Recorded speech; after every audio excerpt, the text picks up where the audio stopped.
I think the idea of Robin Hood is so tied up historically in terms of, was he real? I believe he was real. There was somebody who existed who ignited the flame to this idea and this legend. But what's interesting is digging up all those facts, because people think they're just facts of fiction. You know, the facts created by some writer on a fictional idea, when actually they're not, they're real. They're absolutely real. Everyone knows the myth of Robin Hood, and obviously the myth of it is exaggeration of the real events.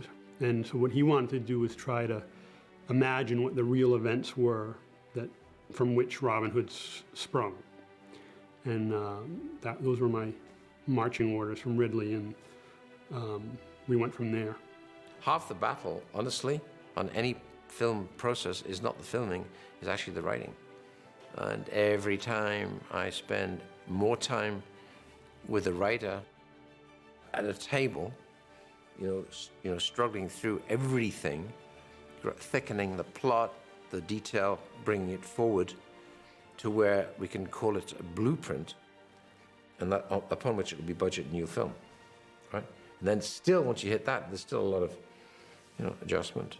The film starts to evolve on a basis of not so much, this is the film on frame one, or in the first 4 minutes, we're going to meet a person who is going to call himself Robin Hood. The entire 2 hours and 9 minutes is going to show the building and the growing and the evolution of this man that eventually we will understand is Robin of the Hood. So you're really setting up the idea of Robin Hood.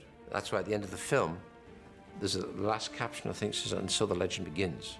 So you're watching his journey through to find out where he will be and who he will be. If you ask any child on the street where his generation barely know who Robin Hood is, and I've tested him, I've asked an 8-year-old kid on the street, who's Robin Hood? He said, oh, he's the guy with the bow. And what do you know about Robin Hood? Oh, well, he took from the poor to give to the rich. I said, no, it's the other way around. He said, oh, yeah, the other way around. And I tried that in 2 or 3 different places just to see if they knew, you know. And I tried that in France, England, of course. I've tried it here. And I think he's fairly international because he's captured everyone's imagination by being the definitive athletic warrior who has the rights of men, always as part of his main principles.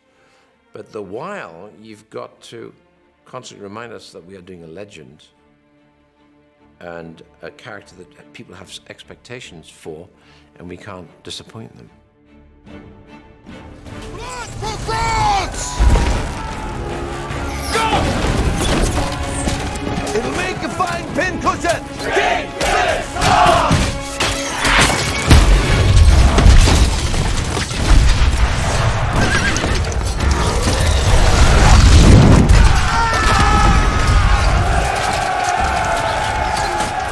Look what they do for the Lion Heart! Look what they do for the Lion Heart!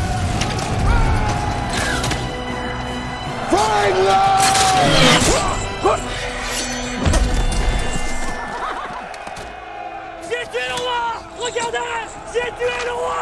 You know, the thing that I've always found most valuable to me was art school, and I could always visualize everything. What I do is I kind of still bored myself. I'll quietly noodle away myself. I can obviously really draw after all these years. To me, the board is a bit like a blank sheet of paper on a typewriter. I use the word typewriter, that dates me. But once you get going on that blank sheet of paper, it starts to come. And the storyboard for me is I'll just stare at the opening scene and just doodle. And always, something magical happens. And I start getting into the scene, seeing the scene from whose point of view and how I'm going to do it. And we start off with such a massive bang where we see a siege in northern France, where we witness Richard Coeur de Lion buying it with a quarrel. That's a short, thick arrow from a crossbow that hits him in the neck and brings the great man to the ground. And the army stare aghast to see Richard Coeur de Lion on the ground, dying.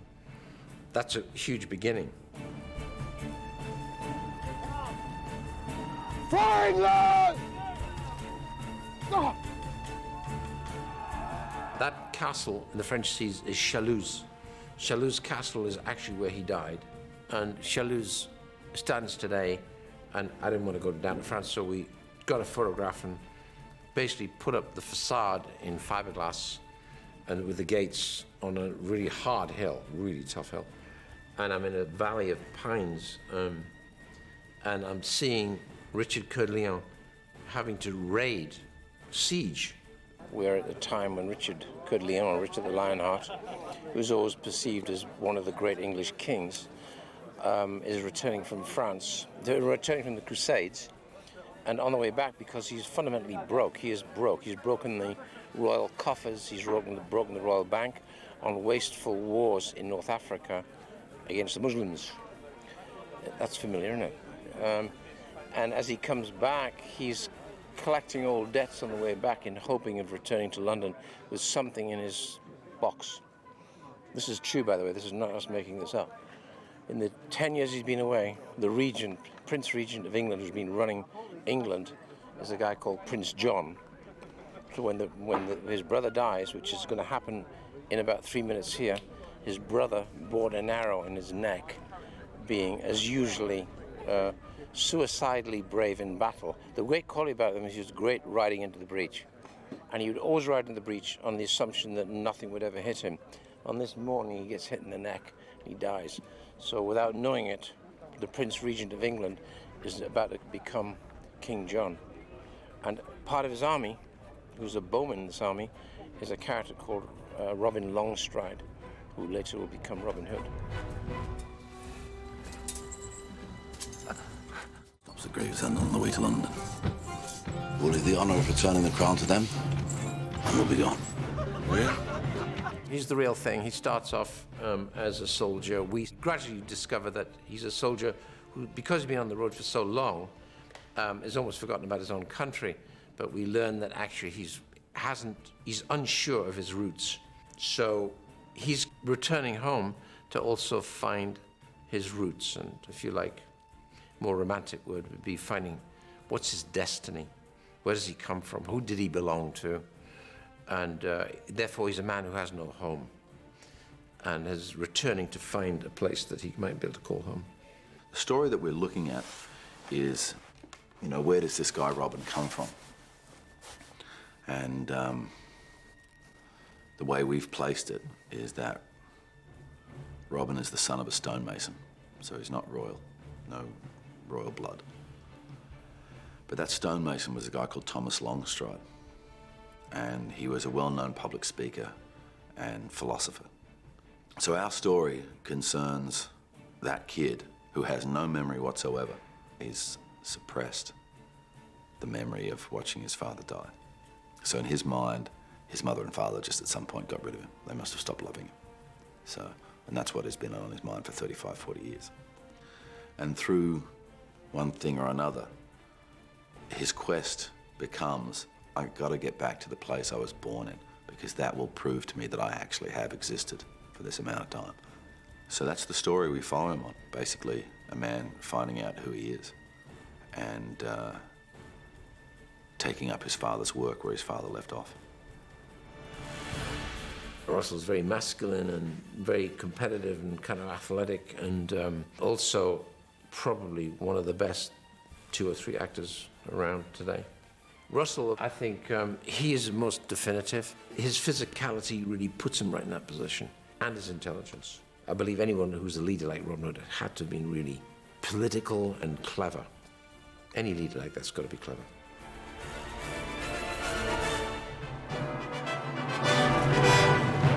Pourquoi, Chancellor? King Richard's campaigns were costly, and the expected returns. There's a great character there called William Marshall, who's played by William Hurt, who was a guy who was known as the first freelance. The word freelance came from William Marshall, because William Marshall, at 18 or 19, would compete in village and small town shows where young knights would actually fight each other in the arena for money. He became so celebrated that he got spotted by the aristocracy, and then he was asked by some baron to fight on his behalf, and because the baron was elderly, fight on my behalf with this other person, and he got paid for that. So now he becomes a mercenary. No, by now he's 21, 22. Henry II sees him and says, you're going to come into my household. And he then eventually ends up running the army for Henry II. And eventually then sees Henry II into the ground, protects the back of Richard Coeur de Lion, sees him to the Crusades, and then he comes back. Then Richard dies. He then sees John onto the throne. By now he's in his 70s. And then John finally passes on, but William Marshall has been there at the signing of the Magna Carta, then takes John's young son, Henry III, and will see him onto the throne, will function as the Prince Regent alongside the young prince, the young king, until Marshall died. It's an amazing story. I'm so enthused to play. I can't tell you, I have never been this excited about playing a character based on a real person. Well, William Marshall is absolutely remarkable character. I didn't hesitate to join Ridley on this, and I took William Marshall. Okay, I'll play it, you know. It's on the page, seems great, why not? Then I find out who Sir William Marshall actually was, and he was an amazing, amazing character in history, an actual human being. We shot one scene, was a 5-page scene. It ran 7 to 8 minutes long in the master. It was an interior scene with me and Mark Strong and Dame Eileen Atkins and Oscar Isaac and Leah Seydoux. We exposed 36,000 feet of film. I've never, ever done that before. We loaded 39,000 and we exposed 36,000 feet of film. It's incredible, is what it is.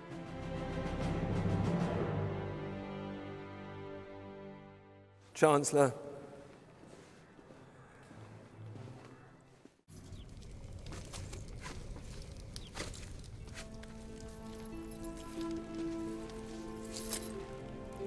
The romance of Robin Hood really lies in his evolving relationship with Marion, which is pretty damn good. She and he are really, really, really excellent. And it comes from a real place, which is always better. Then his larger-than-life behavior will lead to his legend. So I think the sincerity of it is what holds it up, is that you're able to tell this kind of love story. Yeah. And in a funny kind of way, the center of the film, if you can pull it off, is a kind of love story, even though it isn't all about Robin Hood. She's going to play into it quite strongly. Kate. First of all, again, I love the thing when an actor can bring it effortlessly, that such reality. I always come from that direction anyway, because that's when you get fully engaged and there's no bullshit. It's real. The person is real. She falls into the role and demise of Marion, where she's coming from, falls into the strength of Marion to enable herself to run her life and the estate. She's completely real. And I had her shoeing horses. I mean, first time we meet her, she's actually measuring him, okay, for a shoe. And so she's working in the smithy. And then when he comes in, she stands up and he thinks she's a worker, calls her girl, which he finds very amusing. And then they meet inside and he suddenly dawns on him, oh my God, this is the lady of the house. I think I think a lot of relationships are based on testing, and, you know, there's game playing that goes on that's hopefully quite delicious for an audience to watch. You know, there's a buoyancy that exists between them. And ultimately, I think she sort of sets these series of tests that Robin continually passes. And so I think probably that turns the corner for her. So it gradually evolves, so they don't particularly like each other or acknowledge each other. That grows to, in the good way, not the usual way.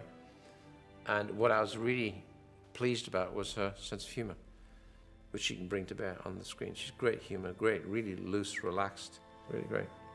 Ridley, he tested me out. He said, look, you can do this if you're game for it. He set the challenge. And so if someone says you're game for it, you're not going to say, well, no, I'm not. And I wouldn't say I'm a master horsewoman, but I do like riding a horse. And Marion gets all chain-mailed up and rides off into battle. I mean, that's really thrilling to do.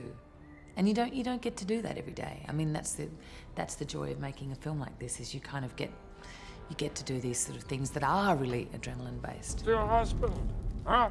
It is a fair contract. It is not as if I... And meant for King Richard's wars, and we have no more to give. Burn it! Archers!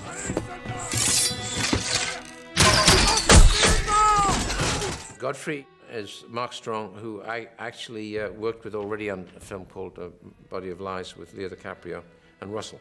After Body of Lies and working with Ridley, I kind of, you know, he's one of the great directors of all time. So he mentioned that he was doing this, and I said I'd like to be involved. But there was a very loose script at that point, and a kind of vague synopsis. And I think in the original, my character was Guy of Gisborne, a much more traditional role. He's kind of morphed through a character called Conrad into a character called Godfrey, Sir Godfrey. So there's been a lot of change since I've read the original thing over, well, it's probably 2 years ago now. On this one, he's playing such a bastard, and which he also loves. So I thought, why not? Let's go again. And also, he's a great horseman, extremely good with sword, broadsword, and just loves to put the armor on.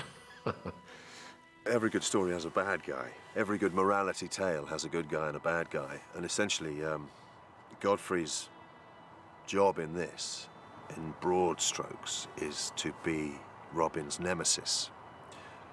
The man we love to hate, the man that the good guy deals with, and therefore all is well with the world. We evolved him as a very important character because he will see through the French plan, which is the subterfuge that will bring us right through and round to extreme bad behavior in the provinces where he goes up with his stormtroopers. They're almost like Gestapo, and collect rent, collect tax on behalf of John. John, because in those days there's no cell phone and word of mouth, John doesn't realize that how brutally he's leaning on the people, because John now needs money to pay for the returning army from Jerusalem, who will need paying and looking after. So he increases the tax. Godfrey goes in to collect tax and just creates hell. So the people now, that's the plan. So the people are now turning against John and England. So then Godfrey is the one who picks up his cell phone and says, tell the king to get his ass over here now. You know, I thought, Dover Castle, 13th of June, make sure you're there. And that's what happens. In the name of King John, the northern barons will make civil war against the throne, leaving our coast defenseless against the invasion, which is certainly coming. I'm French, on my mother's side.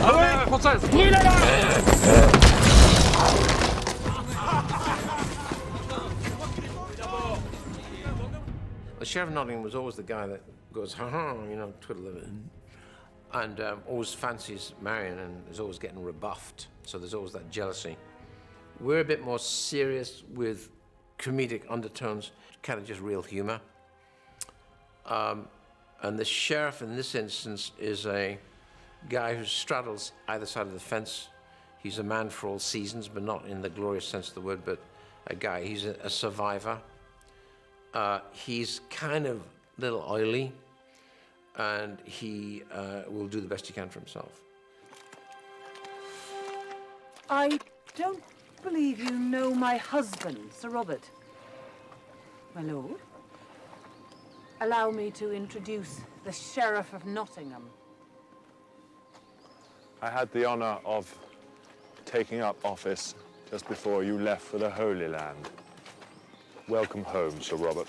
You make your mark quickly by rescuing the King's ram from drowning. I play the Sheriff of Nottingham, who, he's a bit of a naffer, really. He's sort of morally pretty corrupt, and he'll jump on whichever ship isn't sinking fastest. We sort of thought that he might be kind of rotting from the inside out. So we had this very long, lank, greasy wig, and lots of kind of bags under the eyes. But he's sort of morally corrupt from within. And he sort of fancies Marion as well. I don't think he'd mind getting into her knickers a bit. I think Robin certainly doesn't like him, and I think Robin's probably everything the sheriff isn't and wishes he could be. I think they first meet when Robin's saving a drowning animal from a bog. And he does so very manfully, and the sheriff thinks, oh. So, yeah, they don't like each other. Today. We'll meet again, Robert Locksley. Be sure of it. Robin Hood, certainly at the end of the film, he has a royal decree which states that Robin Longstride, known as Robin Hood, is now an outlaw of the realm, and he should be killed on sight, and any of his accomplices should be killed on sight. And he sort of bangs this up, and then his hand gets pinioned by an arrow out of nowhere, which of course comes from Robin. So it's sort of nicely set up that there's a real animosity, and there's the beginnings of a feud. If we do a sequel, he'll really come into his own. In this one, he's kind of introduced as the person who runs Nottingham and has got his eyes on Marion, but he's a very strong character. In the small amount he had to do, he's fabulous. Matthew McFadden, great. Où est-ce que tu es?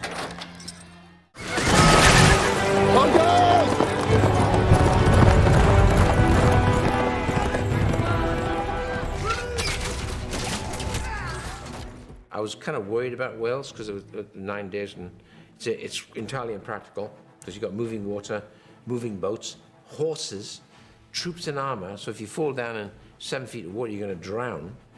And all the English troops on horseback. It was a nightmare. And so because of that, I was paying attention. And I actually really did some really detailed boards. And you then go through that with an excellent first AD, Max. And when all the boards are laid out, Max looks at the master plan and says, right, day 1, day 2, day 3. So I'll have a knock-off system. I better get to here on day 1, otherwise I'm in trouble. Day 2, I've got to get to here. So that whatever, you've got to get that. You go 1 plus all this coverage to get into here. And then we'll probably have on this one, 1, 2. How many cameras have you got? 4 or 5. I think you use every camera you've got after this setup. On this setup, you'll use 3. Yeah. If you get 5 cameras running, you do that in 2 takes. We're on continuous day, so we'll be doing 10-hour continuous at this location. So let's say, well, you should be done this by 10 o'clock. Round the bend. And then we decided whether we move into...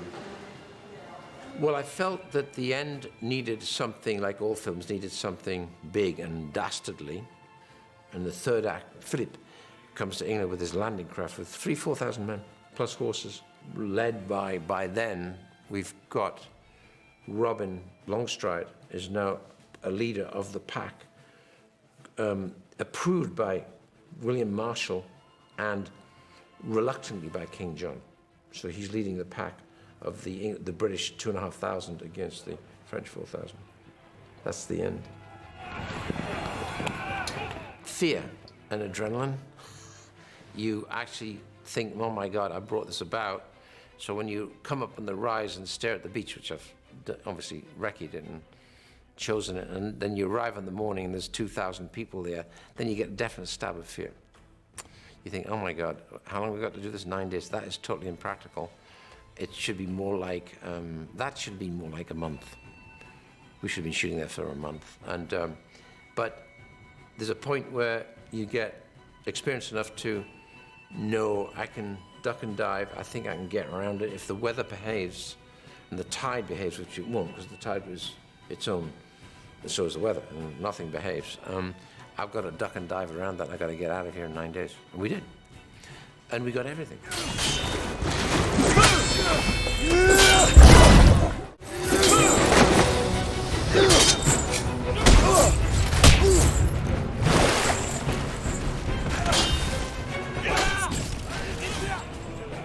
What's been really very interesting is the effects done by MPC in London. The effects which are on water, big black landing craft, that was tough. because I only had 8 landing craft, but each one's 8 tons. But at sea, now I've got like 300 boats. And on the landing craft are horses that have to leap out, because when the drawbridge drops, you've still got a front like this to don't let the sea in. So the horses have to get out into the water. I think that works pretty well.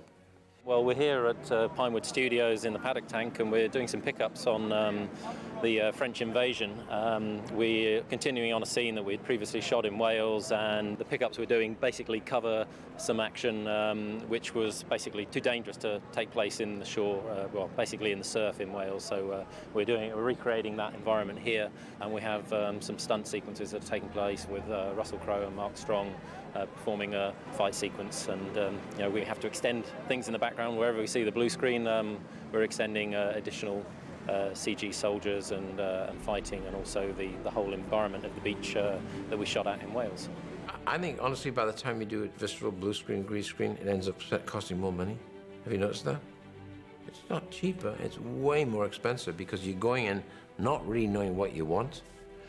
And so you stick up whatever you're going to do and have 12 horses galloping, which will later become 3,000. And there's a tendency for it to look not organic. It doesn't matter how good it is, you sniff it, you smell it, somehow it's not real. And I think that's why you've got to use effects really discriminately, so that you retain the reality of what's happening. You know, when an explosion is too big and you think, that guy couldn't have survived that explosion, it makes it silly. I'm always very careful with what I use in effects. And actually what has happened is, ironically, we came in under budget. Surprised me. They didn't tell me until too late.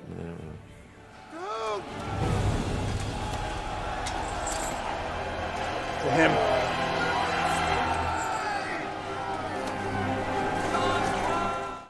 The greenwood is the outlaw's friend.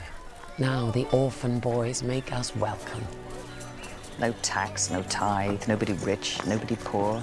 Fair shares for all at nature's table. Many wrongs to be righted in the country of King John. Watch over us, Walter.